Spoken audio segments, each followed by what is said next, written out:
उसे अश्वमेध यज्ञ का फल प्राप्त होता है, अपुत्र पुत्रवान होता है, भार्याहीन भार्यावान होता है। तो भले ही गंगा जी से हजारों कोस दूर हो, उसको गंगा स्नान फलम लभे, गंगा स्नान का फल उसे प्राप्त हो जाएगा।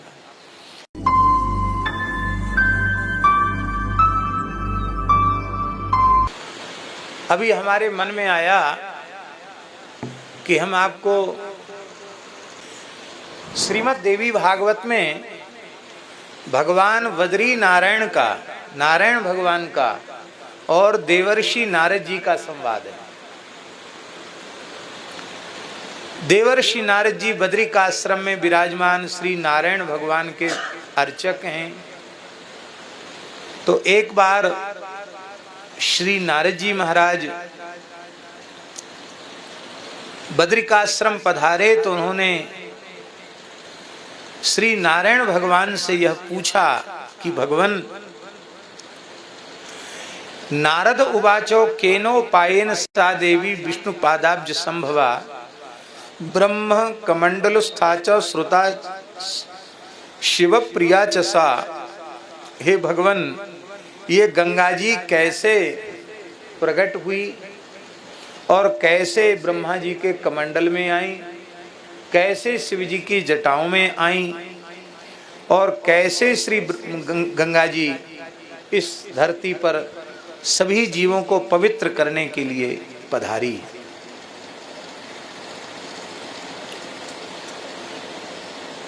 श्री नारायण भगवान ने बड़ी विलक्षण कथा कही गंगा जी के अवतरण की।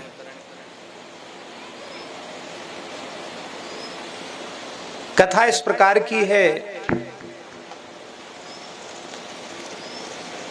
कि एक बार श्री नित्य गोलोक धाम में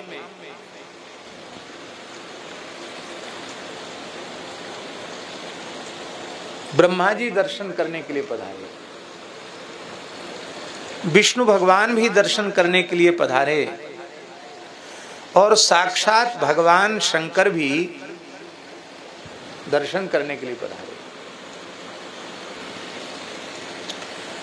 भगवती सरस्वती ने दिव्य रत्न सिंहासन पर निकुंज मंडप में विराजमान श्री राधा कृष्ण का दर्शन करके आनंद विह्वल होकर के भगवती सरस्वती ने अपने हाथ में वीणा लेकर गायन आरंभ किया। अब साक्षात सरस्वती जी वीणा पर गावें, सरस्वती जी गायन करें तो वह गायन कितना मनोहारी होगा। सब आनंद में वेसुध हो गए। प्रिया प्रियतम श्री राधा कृष्ण भगवान को भी बहुत आनंद मिला। जब कोई गोष्ठी होती है गुणियों की और उस गोष्ठी में कोई महान गुणी बैठा हो तो सबकी नजर उसकी ओर जाती। लोग कहते, अरे आप भी गाइए ना, कुछ आप भी कुछ कहिए। किसी मंच पर कोई विशिष्ट विद्वान विराजमान हो और वहाँ बड़े बड़े विद्वानों का वक्तव्य चल रहा हो तो जो उस विद्वान की गरिमा महिमा को समझते हैं उनकी इच्छा जरूर होती है कि भले ही 5-7 मिनट ही सही, पर इनको भी समय दिया जाना चाहिए। तो श्री ब्रह्मा जी ने भगवान शिव से प्रार्थना की कि भगवान, आप तो नटराज राज हैं, संपूर्ण विद्याएं और संपूर्ण शास्त्र संपूर्ण कलाएं आपसे प्रकट हैं और आप भगवान के सर्वोपरि भक्त हैं, परम भागवत परम वैष्णव हैं, तो आप गाकर के कुछ सुनावें। ब्रह्मा जी ने आग्रह किया शंकर जी से कि आप भी गाइए। सरस्वती जी तो गा चुकी, सरस्वती जी का गायन तो संपन्न हो गया, आप भी गाइए। तो भगवान शिव गायन करने लगे। इतनी अद्भुत स्वर लहरी से श्री शंकर भगवान ने गायन किया। इतनी अद्भुत स्वर लहरी से भगवान शंकर ने गायन किया कि उस गायन के को श्रवण करके भगवान श्री राधा कृष्ण पिघल गए, द्रवीभूत हो गए। और श्री राधा कृष्ण जब द्रवीभूत हुए तो उनके वो राधा कृष्ण ही श्री गंगा जल के रूप में वहां प्रकट हो गए। ऐसा श्री देवी भागवत में लिखा है। अब ठाकुर जी कहाँ गए? पूरे गोलोक में जल ही जल हो गया। ये जल कैसा है? शंकर जी का गायन चल रहा है। शंकर जी तो अपनी धुन में गाए चले जा रहे हैं।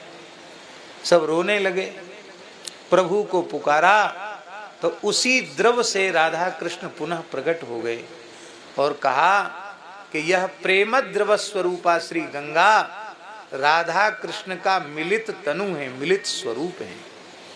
और भगवान ने कहा कि मेरे गोलोक तक पहुंचने की ये सीढ़ी है।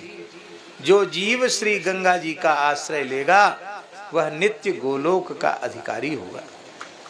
नारद जी ने गंगा जी के स्तोत्र, ध्यान, मंत्र आदि का भी प्रश्न किया है और भगवान नारायण ने उनका स्तोत्र, मंत्र आदि भी वर्णन किया है। इतना अद्भुत चरित्र है। लिखा है, बहुत सुंदर श्लोक हैं। शिव संगीत सम्मुग्ध श्री कृष्णांग समुद्भवाम। जो शिव संगीत से मुग्ध होकर राधा जी के सहित जो श्री कृष्ण हैं, उनके श्रीअंग से जो गंगा जी प्रकट भई हैं, राधांग द्रव संयुक्ताम ताम गंगाम प्रणमाम्यहम। ये श्रीमद् देवी भागवत के श्लोक हैं। जो राधा रानी के अंगद द्रव से श्री कृष्ण के द्रवीभूत हो जाने से जो प्रकट हुई, उन गंगा जी को हम सब प्रणाम करते हैं। सबसे पहले गंगा जी कहाँ प्रकट भई? नारायण भगवान कह रहे हैं, यज्जन्म सृष्टेरादौ च गोलोके रासमंडले सन्निधाने शंकरस्य ताम गंगाम प्रणमाम्यहम। जिन गंगा जी का सबसे पहले जन्म नित्य गोलोक धाम में हुआ था, रास मंडल में गंगा जी का प्रादुर्भाव हुआ, भगवान शंकर की सन्निधि में शंकर जी के गायन से गंगा जी प्रकट भई। और गोपैर गोपी भिरा कीर्णे शुभे राधा महोत्सवे कार्तिकी पूर्णिमा यांच तांग गंगाम प्रणमाम्यहम। कार्तिक की पूर्णिमा को रास हो रहा था, उसी में सब देवता दर्शन करने आए थे। और उस कार्तिक पूर्णिमा को ही गोलोक धाम में राधा कृष्ण के श्रीअंग से गंगा जी प्रकट हो गई। राधा कृष्ण ही पिघलकर गंगा जी के रूप में प्रकट हो गए। अब ये कथा बहुत से लोग कहेंगे कि एकदम नवीन कथा है, और हमारे वृंदावन के जो रसिक भक्त हैं, वैष्णव हैं, उनके लिए तो ये सुनकर के बहुत आनंद होता, बड़ा आह्लाद होता है कि गंगा जी साक्षात राधा कृष्ण का द्रवीभूत स्वरूप ही है। गंगा जी गोलोक धाम में 1 करोड़ योजन लंबी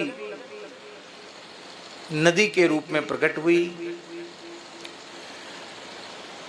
और 1 लाख योजन चौड़ी और 1 करोड़ योजन लंबी श्री गंगा जी गोलोक में प्रकट हुई। ऐसी गंगा जी को हम प्रणाम करते हैं। गंगा जी ने गोलोक को समावृत कर लिया।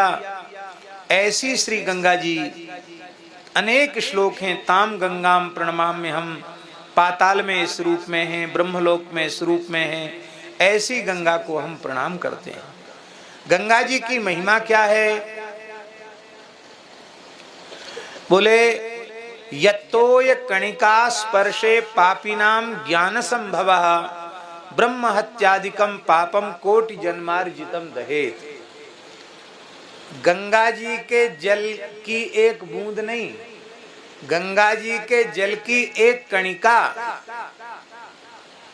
किसी पापी को भी छू जाए तो उसके अंतःकरण में भी ज्ञान का उदय हो जाता है।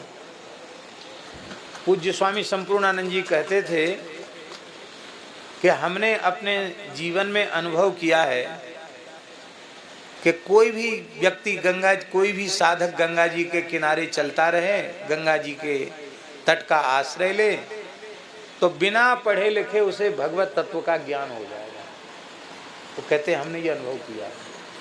कोई कुछ पढ़ने लिखने की जरूरत नहीं, गंगा जी का जल पिए, गंगा जी का सेवन करे, गंगा तट पर रहते रहते ब्रह्म ज्ञान हो जाएगा, सब कुछ हो जाए। गंगा जी ये साक्षात ब्रह्मद्रव स्वरूप है।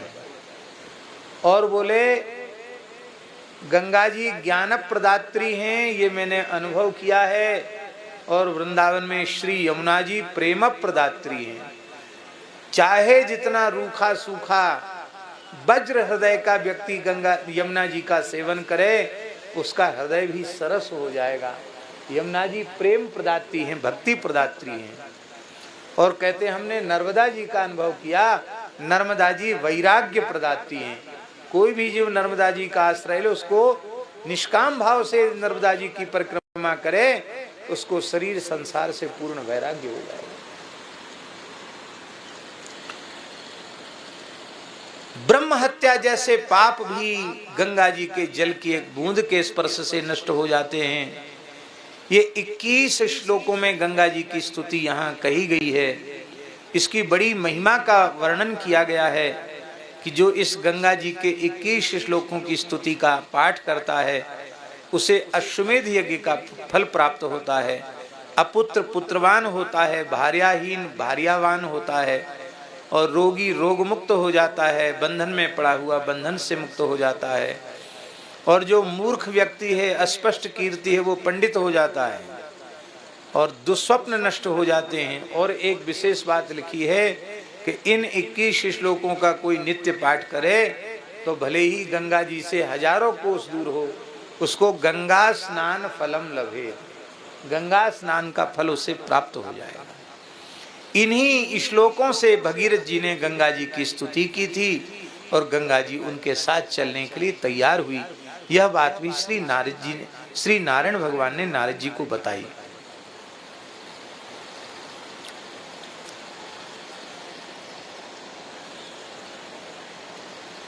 नारद जी ने कहा कि महाराज, आपने रास मंडल में गंगा जी का प्राकट्य बताया, तो एकदम संक्षेप में ही कह दिया, थोड़ा सा तो आप बतावें कि कैसे क्या हुआ। तो श्री नारायण भगवान वर्णन कर रहे हैं, एतस्मिन् नंतरे कृष्ण संगीता च सरस्वती जगौ सुंदर तालेन वीणया च मनोहरम। सरस्वती ने गायन किया सुंदर राग ताल से, स्वर से। तो श्री ब्रह्मा जी ने प्रसन्न होकर सरस्वती को हार दे दिया। भगवान शिव ने मणींद्र सार और ब्रह्मांड दुर्लभ जो मणियों में सबसे श्रेष्ठ मणियां हैं, उनका हार भगवान शिव ने सरस्वती को प्रदान किया। भगवान श्री कृष्ण ने सरस्वती जी को प्रसन्न होकर उनके गायन पर कौस्तुभ मणि प्रदान की, और श्री राधा रानी ने अपना दिव्य हार श्री सरस्वती जी के गले में डाल दिया।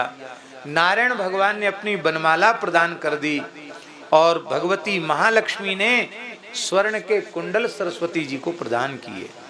भगवती दुर्गा नारायणी ईशानी ने और ब्रह्म भक्ति प्रदान की है। और इसी बीच में भगवान शंकर के चरणों में ब्रह्मा जी ने प्रार्थना की है कि भगवान सरस्वती जी का गायन तो सबने सुना, पर आपका भी गायन इस सभा में होना चाहिए। तो जगऊ श्री कृष्ण संगीतम रासोल्लास समन्वितम, भगवान शिव ने रास के पद गाए, और इतना अद्भुत शंकर जी ने गाया कि मूर्छाम प्रापुसुरा सर्वे चित्रपुत्तलिकाय था। जितने देवता थे वो मूर्छित हो गए, जैसे चित्रपुत्तलिका हो, चित्र में बनाई हुई कोई पुत्तलिका हो, ऐसे चित्र लिखित से रह गए। और उस समय सब भाव समाधि में चले गए, चारों ओर जल ही जल हो गया, राधा कृष्ण दिखाई नहीं पड़े। तब गोप गोपी देवता सब रुदन करने लगे, और उसी समय उसी दिव्य जल से वो राधा कृष्ण ही पिघलकर गंगा जी हो गए थे और उसी जल से पुनः श्री राधा कृष्ण प्रकट हो गए। ब्रह्मादि देवताओं ने भगवान की स्तुति की और वह भगवती गंगा बहुत समय तक गोलोक धाम में ही विराजी। और भगवान ने कहा कि जो गंगा जी का सेवन करेंगे वे सबके सब गोलोक धाम के अधिकारी हो जाएंगे। ये भगवान ने उस समय घोषणा की है, भगवान श्री कृष्ण ने। और महाराज जी एक बात लिखी है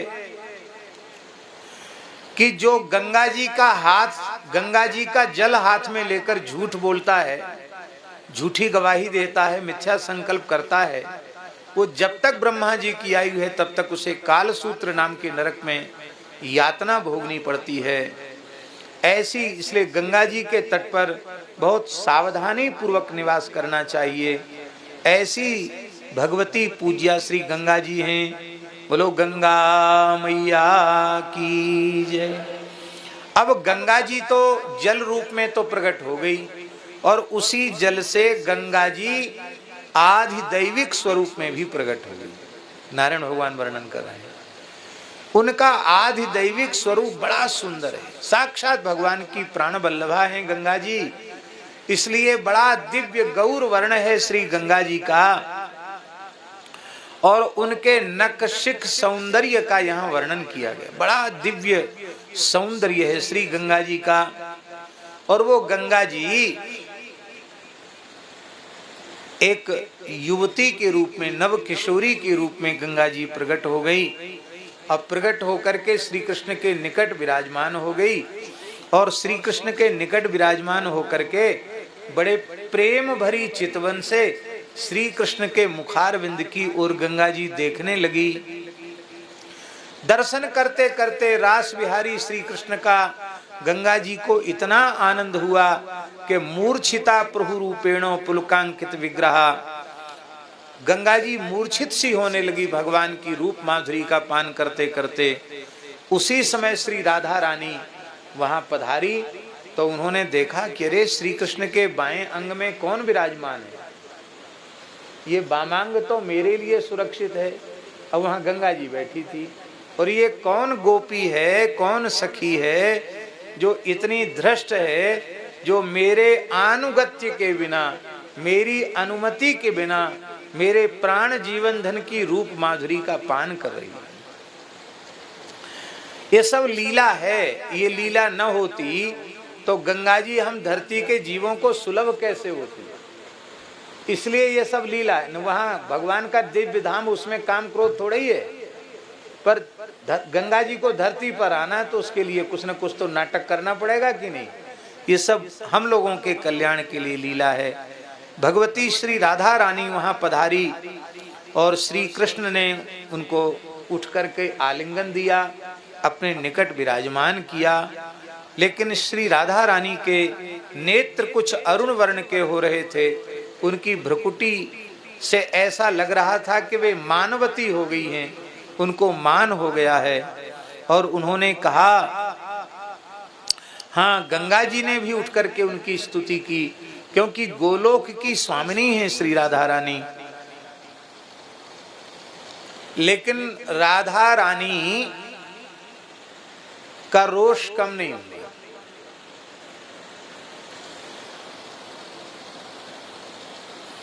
तो गंगा जी ने सोचा कि अब क्या करें भाई, गोलोक की स्वामिनी तो यही है, मालकिन तो यही है, और मालकिन ही जब नाराज हैं तो हमारा तो बहुत कठिनाई से यहाँ गुजारा होगा। तो श्री गंगा जी तत्काल अपने दिव्य स्वरूप से श्री कृष्ण के चरण कमल में विलीन हो गए। क्या हुआ? श्री कृष्ण के चरण कमल में ध्यानेन शरणायत्ता, श्री कृष्ण चरणाम्बुजे, और श्री कृष्ण ने गंगा जी को अपने हृदय में, अपने चरण में श्री गंगा जी को स्थान दिया। राधा रानी ने पूछा कि भगवान, ये कौन थी जो इतने प्रेम से आपको निहार रही थी? कहा, स्वामिनी जी आप खुद भूल गई, शिव जी के गायन से हमारे तुम्हारे श्रीअंग से ही गंगा जी का प्रादुर्भाव हुआ। वही गंगा जी अपने आधिदैविक स्वरूप में थी। लेकिन राधा रानी ने कहा कि संग्रह्ये माम प्रियाम इष्टाम गोलोकाद गच्छ लंपट अन्यथा नहीं भद्रम ते भविष्यति ब्रजेश्वर। आपको तो अब जाना ही पड़ेगा, गोलोक से बाहर जाना पड़ेगा। तब श्री राधा रानी यह बोल गई। इसके बाद उन्हें भी पश्चाताप हुआ कि हमने क्या कह दिया। भगवान ने कहा, कोई चिंता की बात नहीं है। श्री गंगा जी तो निरंतर एक रूप से गोलोक धाम में निवास करेंगी। आपको गंगा सखी का वियोग कभी होगा नहीं। और एक रूप से वे भगीरथ जी की प्रार्थना पर ब्रह्मा जी के कमंडल से आविर्भूत होकर के शिव जी की जटाओं को धन्य करती हुई गंगा जी धरती पर आकर के पापी जीवों का कल्याण करेंगे। बोलो श्री गंगा मैया की जय। इस प्रकार से गंगा जी की बड़ी अद्भुत स्थिति है। गंगा जी की ये गंगा जी को पहले भगवान ने, वैसे भागवत जी में लिखा है कि भगवान के चरण को धोया ब्रह्मा जी ने, वामन भगवान के चरण को, गंगा जी प्रकट हुई। लेकिन देवी भागवत में लिखा है कि भगवान श्री कृष्ण ने अपने चरणों से गंगा जी से कहा कि तुम कमंडल में विराजमान हो। तो भगवान श्री कृष्ण ने स्वयं नित्य गोलोक से अपने चरणों से गंगा जी को प्रकट, जो क्योंकि गंगा जी चरणों में ही विलीन हो गई थी, इसलिए उनको कमंडल में विराजमान किया। और कालांतर में भगीरथ जी ने तपस्या करके ब्रह्मा जी को प्रसन्न किया। ब्रह्मा जी बोले, हम कमंडल से गंगा जी को छोड़ तो देंगे, लेकिन धरती पर इसे धारण कौन करेगा? तो शंकर जी ने गंगा जी को अपनी जटाओं में धारण किया और वे त्रिभुवन पावनी गंगा इस धरती पर प्रवाहित हो रही हैं। बोलो गंगा मैया की जय। इस प्रकार से गंगा जी की महिमा के इतने श्लोक हैं और इतना विस्तृत यह प्रकरण है कि इसका वर्णन थोड़े समय में नहीं किया जा सकता है। इतना विस्तृत, कई अध्यायों में श्री गंगा जी का महात्मा, गंगा जी का मंत्र, गंगा जी का स्तोत्र, गंगा जी का कवच, गंगा जी का ध्यान, बड़ा विस्तृत वर्णन। हमारे आज की इस विलक्षण कथा के कहने का प्रयोजन यही है कि आप गौरी शंकर के उपासक हैं तो ये साक्षात गौरी शंकर हैं। आप लक्ष्मी नारायण के उपासक हैं तो ये साक्षात द्रवीभूत लक्ष्मी नारायण हैं। आप श्री युगल वर श्यामा श्याम के उपासक हैं तो पुराण के प्रमाण के अनुसार ये साक्षात प्रवाहित युगल का स्वरूप है। और आप श्री सीताराम जी के उपासक हैं तो श्री सीताराम जी की कृपा करुणा ही श्री गंगा जी के रूप में प्रवाहित होकर के सारे जीव जगत को कृतकृत्य कर रही है, कृतार्थ कर रही है। बोलो गंगा मैया की जय।